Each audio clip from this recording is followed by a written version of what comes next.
tracking the role of spiritual leadership in the public square.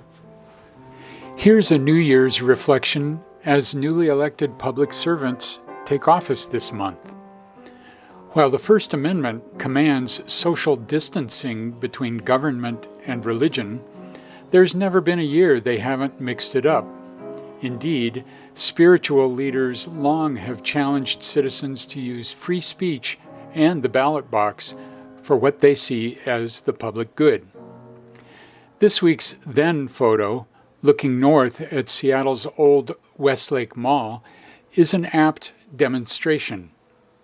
Led by Catholic, Jewish, and Protestant clerics, some 1,500 opponents of racist real estate covenants hoisted a sea of signs on March 7, 1964, to urge passage by voters of a city open housing ordinance.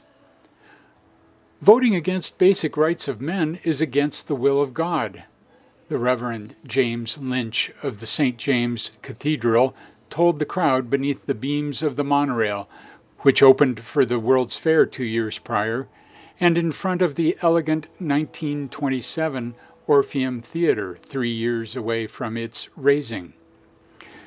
With opponents stoking fears of so-called forced housing, the 1964 measure failed 115,627 to 54,448. But as vowed at the rally by the Reverend Dr. John Adams, chair of the Central Area Committee for Civil Rights, we will not be deterred until we have the respect, dignity, and freedom we deserve.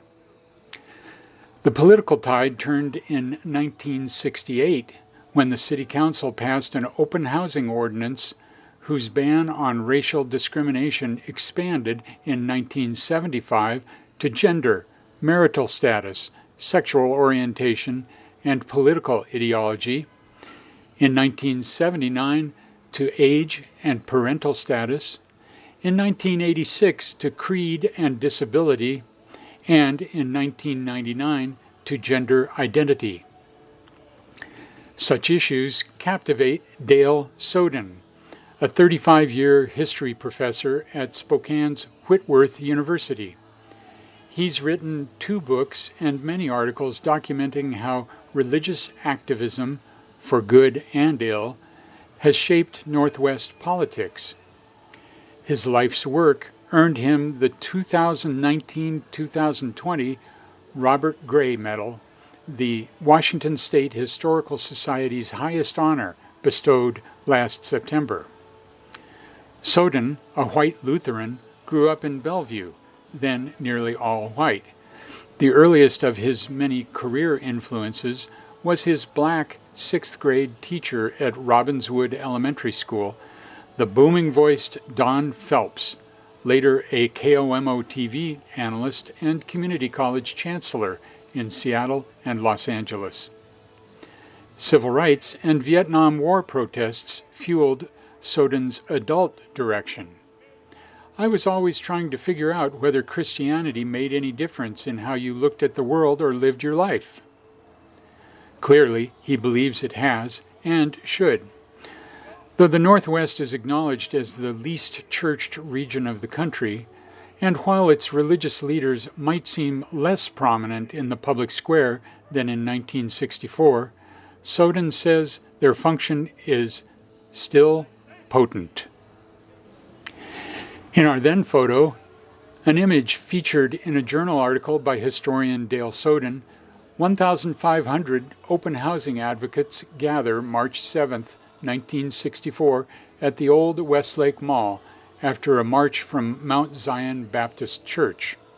An open housing ordinance on the city ballot 3 days later lost by a more than 2-to-1 margin. Visible behind the monorail tracks are the old Orpheum Theater and, more distant, the Greyhound Bus Depot.